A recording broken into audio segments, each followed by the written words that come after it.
Hello students, welcome you all once again in the Infinity Classes Gorakhpur. चलिए, आज होगी बात इस लेक्चर में ओम्स लॉ की, यानी कि इस लेक्चर में हम ओम्स लॉ के जितने भी कॉन्सेप्ट हैं उसको क्लियर करेंगे। इससे पहले वाले लेक्चर में हम लोगों ने इलेक्ट्रिकल सर्किट के कुछ सिंबल्स के बारे में जाने थे, कहाँ यूज होता है, किस पर्पस से जो है यूज होता है और सर्किट में किस अरेंजमेंट में लगाया जाता है, यानी कि कह सकते हैं कि सीरीज में, पैरेलल में, वेरिएबल रेजिस्टेंस, फिक्स्ड रेजिस्टेंस, और फिर बात हुई थी स्विच की, कीज की। इस तरह के बहुत सारे इलेक्ट्रिकल सर्किट में सिंबल थे जिनका एक्सप्लेनेशन हमने पिछले वाले टॉपिक में यानी पिछले वाले लेक्चर में कर लिया था। इस वाले में हम लोग ओम्स लॉ के बारे में पढ़ेंगे, उनके डेफिनेशंस को देखेंगे, उनके फार्मूलास को देखेंगे। डेरिवेशन जो है ओम्स लॉ का, यानी कि एक तरह से कह सकते हैं एप्लीकेशन, वो क्लास 10th में नहीं है, वो एप्लीकेशन आपको क्लास 12th में पढ़ना है। तो ये मत सोचिएगा कि सर ने जो है ओम्स लॉ का डेरिवेशन नहीं करा है, केवल जो है फार्मूला ला करके सामने रख दिया। समय उसका भी आएगा और जो है डेरिवेशन भी करवाया जाएगा कि ओम्स लॉ आखिर आया कहाँ से, किस तरह से आया। लेकिन आज जो है इस लेक्चर में केवल ओम्स लॉ के डेफिनेशन और फार्मूले और उसके बेसिस कुछ न्यूमेरिकल्स, लेकिन न्यूमेरिकल इस लेक्चर में नहीं, अगले वाले लेक्चर में होंगे, उसको कवर किया जाएगा। तो चलिए लेक्चर को स्टार्ट करते हैं। उससे पहले एक रिक्वेस्ट फिर से करेंगे कि अभी तक जो हमारे चैनल पे विजिट कर चुके हैं, वीडियोस को लाइक कर रहे हैं, कमेंट कर रहे हैं, साथ ही साथ फ्रेंड में शेयर भी कर रहे हैं, लेकिन सब्सक्राइब अभी तक नहीं किए हैं, तो प्लीज हमारे चैनल को सब्सक्राइब कीजिए और वीडियो को विदाउट स्किपिंग एंड तक देखिए। नहीं समझ में आता है तो कमेंट करिए, प्रॉब्लम क्या है, जो भी इसका सोल्यूशन किया जाएगा। आज की टॉपिक है हमारी ओम्स लॉ। चलिए सबसे पहले हम लोग टॉपिक का नाम ले लेते हैं, OHMS, Ohm's LAW law, Ohm's law, ये हमारा टॉपिक है। सबसे पहले बात होगी ओम्स लॉ के डेफिनेशन की कि ओम्स लॉ एक्चुअल में थ्योरेटिकली क्या कहता है। तो ओम्स लॉ ये कहता है कि जो किसी भी कंडक्टर में या किसी भी वायर में जो करंट फ्लो होता है वह उसके अक्रॉस दिए गए पोटेंशियल डिफरेंस के डायरेक्टली प्रोपोर्शनल होता है। यानी कि कह सकते हैं जो हमारा इलेक्ट्रिक करंट है वो पोटेंशियल डिफरेंस के क्या है, डायरेक्टली प्रोपोर्शनल में। अगर एक अदर लैंग्वेज में बात की जाए तो ये होगा डायरेक्टली प्रोपोर्शनल का मतलब कि अगर इलेक्ट्रिकल सर्किट में या कंडक्टर या वायर में अगर करंट इंक्रीमेंट हो रहा है तो कहीं ना कहीं पोटेंशियल डिफरेंस भी इंक्रीज होगा। यह हमारा इनका थ्योरी। एक तरह से कहा जा सकता है कि I जो है वो डायरेक्टली प्रोपोर्शनल है V के, या भी कह सकते हैं V जो है डायरेक्टली प्रोपोर्शनल है I के। इस तरह से कहा जाता है। डायरेक्टली प्रोपोर्शनल और इनवर्सली प्रोपोर्शनल का मतलब समझ लीजिए। डायरेक्टली यानी कि अगर फर्स्ट टर्म को, यानी कि जो भी फर्स्ट क्वांटिटी दी हुई है, अगर उसको जो है इंक्रीज किया जा रहा है तो उसके रिस्पेक्ट में जो आगे वाली क्वांटिटी है वो भी इंक्रीज होगी। इनवर्सली का मतलब ये होता है अगर पहली क्वांटिटी को जो है जिसके वो इनवर्सली प्रोपोर्शनल है, अगर पहली क्वांटिटी को इंक्रीज किया जाएगा तो सेकेंड वाली क्वांटिटी क्या होती है, डिक्रीज होती है। ये होता है डायरेक्टली और इनवर्सली का मतलब। क्योंकि मान लीजिए हम पढ़ा दिए डायरेक्टली प्रोपोर्शनल, तो डायरेक्टली और इनवर्सली का जो है वो मतलब भी समझ में आना चाहिए। दोनों का सिंबल एक ही है, जो भी करके है सिंबल भी बताएंगे, दोनों का एक ही है, लेकिन जो है मीनिंग दोनों का अलग अलग हो जाएगा। यहाँ पे सबसे पहले आइए हम लिखते हैं ओम्स लॉ के डेफिनेशन को। ओम्स लॉ यानी कि फिर से एक बार लिखेंगे यहाँ, ओम्स लॉ। चलिए according to the Ohm's law लिखना शुरू करते हैं पहले, उसके बाद समझते हैं। According to the Ohm's law,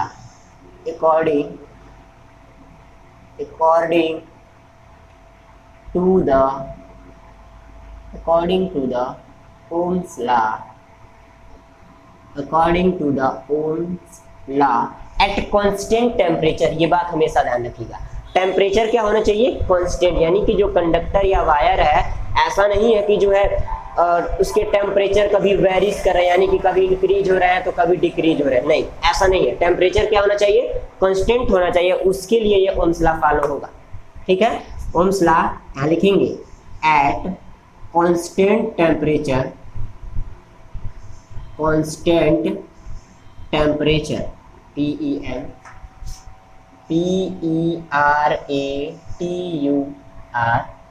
at a constant temperature, इसको अंडरलाइन कर देते हैं पहले हम।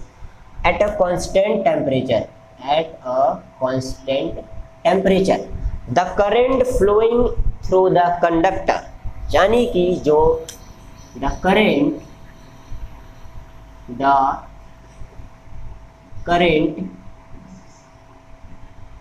flowing through the conductor,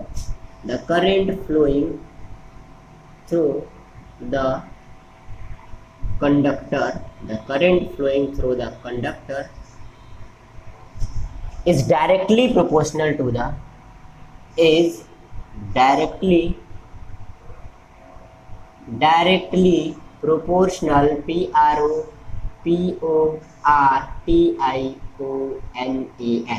directly proportional to the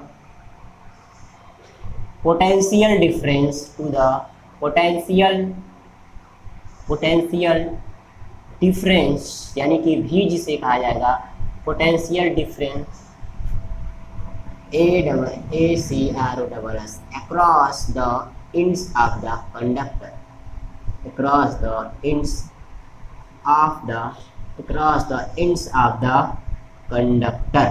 क्या होगा? across the ends of the conductor। ठीक है, ये हमारा डेफिनेशन हो गया कि according to the Ohm's law at constant temperature, यानी कि ओम्स लॉ के अनुसार एक अस्थाई तापमान पर या कह सकते हैं स्थिर तापमान पर जो उस चालक में जो धारा प्रवाहित होती है वह कहीं ना कहीं जो करंट के अक्रॉस, यानी कि कंडक्टर के दोनों सिरों पे जो विद्युत विभवांतर लगाया गया है उसी के क्या होता है? अनुक्रमानुपाती कहा जा सकता है। युत का मतलब होता है इनवर्सली और अनु का मतलब होता है डायरेक्टली। तो यहाँ लिखा गया कि नहीं, is directly proportional to the potential difference across the ends of the conductor. इसका मैं एक छोटा सा फिगर जो ड्रा करता हूँ उसके थ्रू भी आप लोग समझने की कोशिश कीजिए। यानी कि मान लेते हैं हमारे पास यह कंडक्टर है, मान लिया हमने ये क्या है? कंडक्टर है। इसके across ends A and B, इसमें करंट क्या फ्लो हो रहा है? आई। इसको हमने क्या किया? इसका पोटेंशियल डिफरेंस दिया गया है, इधर देख लीजिए भी, ये प्लस हो गया, ये माइनस हो गया। यानी कि इसके थ्रू जो है हमारा जो करंट फ्लो हो रहा है वो डायरेक्टली किसके प्रोपोर्शनल है? पोटेंशियल डिफरेंस के। यानी कि लिख सकते हैं दैट इज, क्या लिखेंगे? दैट इज जो I है वो डायरेक्टली प्रोपोर्शनल है किसके? हीट। क्लियर है? या इसी को हम ऐसे भी लिख सकते हैं कि जो V है वो डायरेक्टली प्रोपोर्शनल है I से। समझ में आ गई बात? देखिए यहाँ से छोटा सा, ये बहुत बड़ा नहीं है और बहुत जो है कॉम्प्लिकेटेड भी नहीं, एकदम सिंपल वे में है ओम्स लॉ। और पता है आप लोग को ओम्स लॉ जो है बोर्ड में, चाहे वो सीबीएसई हो चाहे यूपी, किसी भी बोर्ड की बात कर रहे हैं, मैक्सिमम टाइम जो है इससे रिलेटेड क्वेश्चन और इसका जो है डेरिवेशन कर रहे हैं, ओम्स का लॉ जो है बार बार पूछा जाता है। इसलिए मोस्ट इंपॉर्टेंट होने वाला है, इसको आप लोग मोस्ट इंपॉर्टेंट में लिख भी लीजिए। ये मोस्ट इंपॉर्टेंट होने वाला है आप लोगों के लिए, ये जो है मोस्ट इंपॉर्टेंट होने वाला है। 5 नंबर दे सकता है आप लोगों को, 5 नंबर का ये क्वेश्चन हो सकता है। इसलिए इसके बेसिस पे जो है न्यूमेरिकल भी बन सकते हैं और इसके बेसिस पे जो है हमारा ये बहुत सारा कॉन्सेप्ट भी क्लियर हो जाएगा। ठीक है, तो इसको जो है अच्छे से जो है बार बार जो है वीडियो को देखिए, और नोट्स बनाइए इसका। ऐसे नहीं केवल जो वीडियो देखते जा रहे हैं, इसका नोट्स बनाइए, इसको जो है बार बार रिपीट कीजिए ताकि जो है बिल्कुल माइंड में सेट हो जाए कि एक्चुअल में ओम्स लॉ क्या है, इससे रिलेटेड न्यूमेरिकल आता है तो उसको कैसे किया जाएगा। फार्मूला बिल्कुल रटाया होना चाहिए, इसके यूनिट्स भी याद रहने चाहिए। अगर आप लोग को डेफिनेशन भी याद है तो फार्मूला याद करने की जरूरत भी नहीं है। डेफिनेशन याद है तो फार्मूला अपने आप जो है आप लोग निकाल लेंगे। चलिए फार्मूले को पहले डिराइव तो कर ले। यानी कि ये हो गया हमारा V is directly proportional to I, और यहाँ लिख देंगे एट कांस्टेंट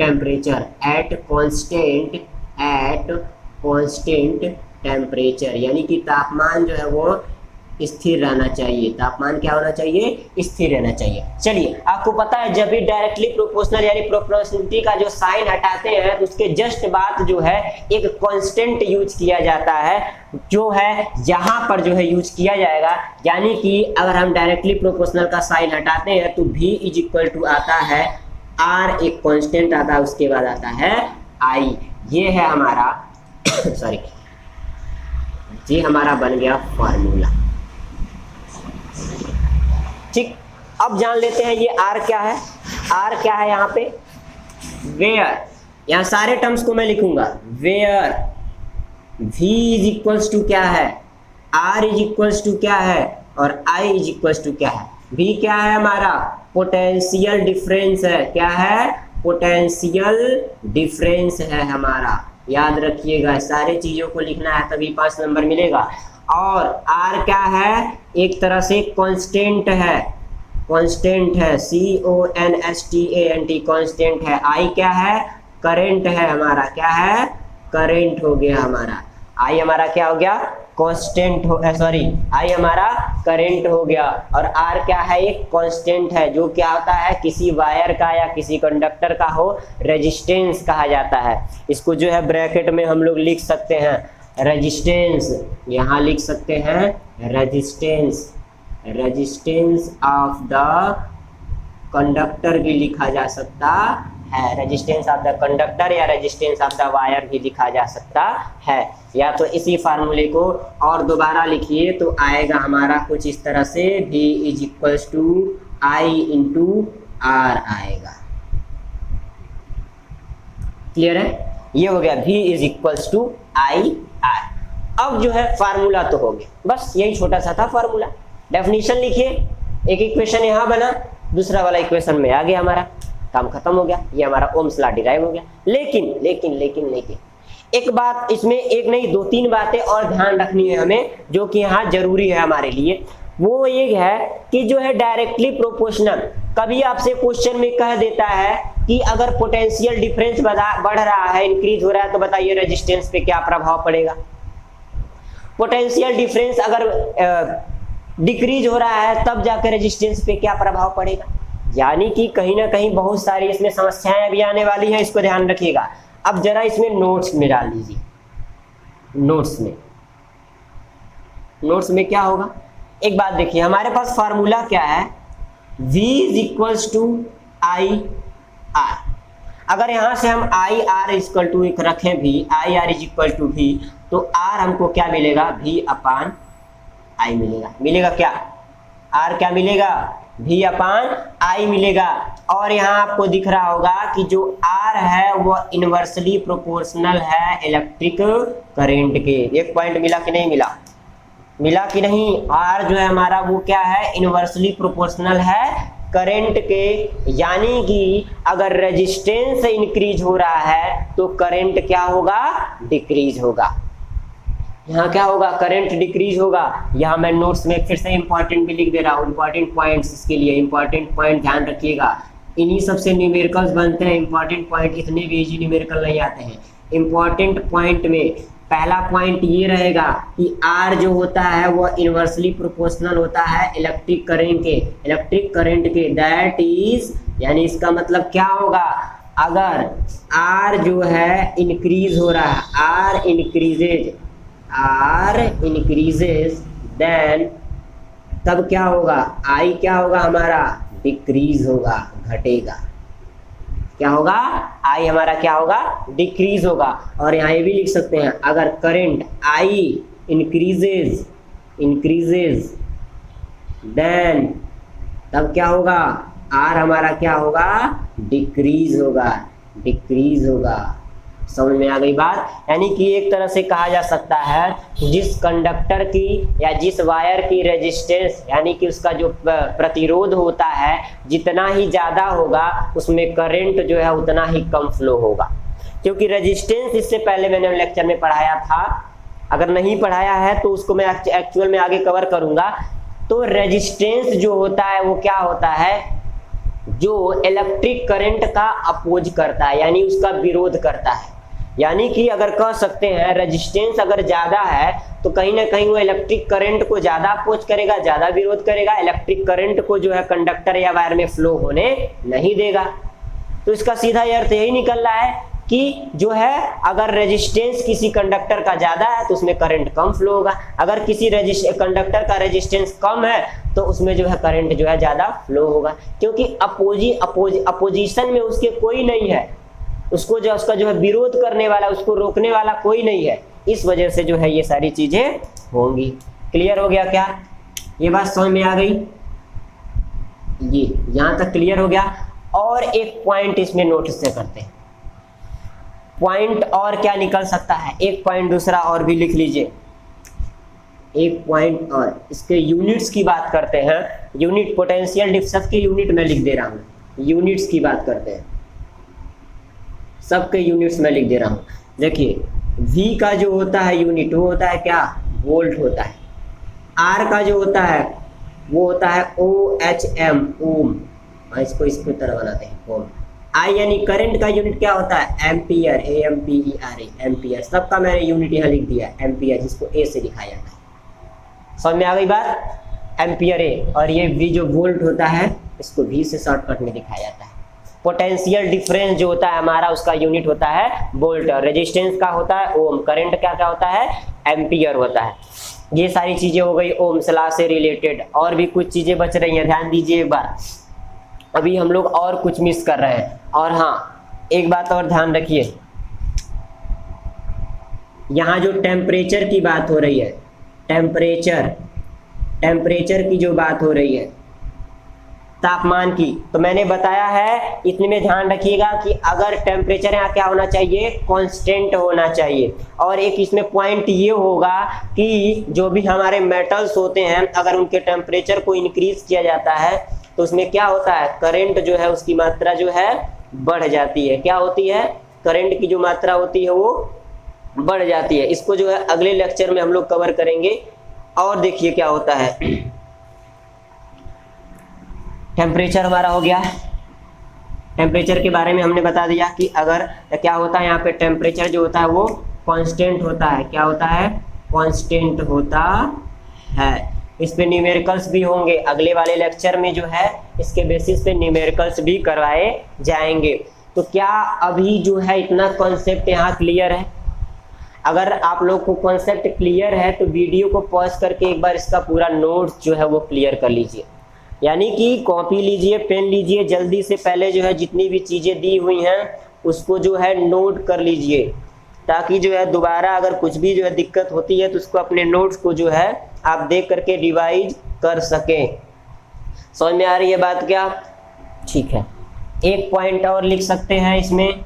अगर मान लीजिए पोटेंशियल डिफरेंस को 2 टाइम्स किया जा रहा है, ध्यान दीजिएगा, पोटेंशियल डिफरेंस को दोगुना किया जा रहा है, तो क्या इसके साथ साथ जो है करंट हमारा 2 टाइम्स नहीं होगा?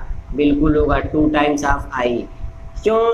क्योंकि जो हमारा इलेक्ट्रिक करंट है वह पोटेंशियल डिफरेंस के डायरेक्टली प्रोपोर्शनल है, यानी कि अनुक्रमानुपाती है। एक क्वांटिटी को बढ़ाएंगे तो दूसरी क्वांटिटी ऑटोमेटिक बढ़ जाएगी। और यूनिवर्सली यानी कि युद्ध क्रमानुपाती में क्या होगा कि जैसे ही पहले क्वांटिटी को आप इंक्रीज करेंगे दूसरी क्वांटिटी जो है क्या होगी, वो डिक्रीज हो जाएगी। तो आई होप स्टूडेंट्स आप सभी को ये लेक्चर जो है बिल्कुल जो है अच्छे से समझ में आया होगा। सारे कॉन्सेप्ट मैंने क्लियर कर दिए। देखिए सेपरेट हर चीजें इसमें बताई गई हैं। पहले तो ओम्स लॉ का डेरिवेशन हो गया, फिर ओम्स लॉ में जो भी टर्म्स हैं उनके बारे में हो गया। इनवर्सली और डायरेक्टली का मतलब भी हमने समझा दिया कि कौन किसके इनवर्सली है, कौन किसके डायरेक्टली प्रोपोर्शनल है, ये भी समझ में आ गई। यानी कि अगर इस तरह से जो अगर यही देख लीजिए, एक पॉइंट और भी इसमें हो सकता है कि अगर रेजिस्टेंस अगर 2 टाइम्स किया जा रहा है तो हमारा करंट क्या होगा, उसी का आधा, यानी कि दोगुना अगर ये बढ़ाया जाएगा तो करंट दोगुना घटेगा। समझ में आ रही बात ना? करंट अगर बढ़ाया जा रहा है तो हमारा रेजिस्टेंस बढ़ाया जा रहा है तो करंट भी क्या होगा, 2 times not increase, it's decreases, यानी कि यह घटेगा।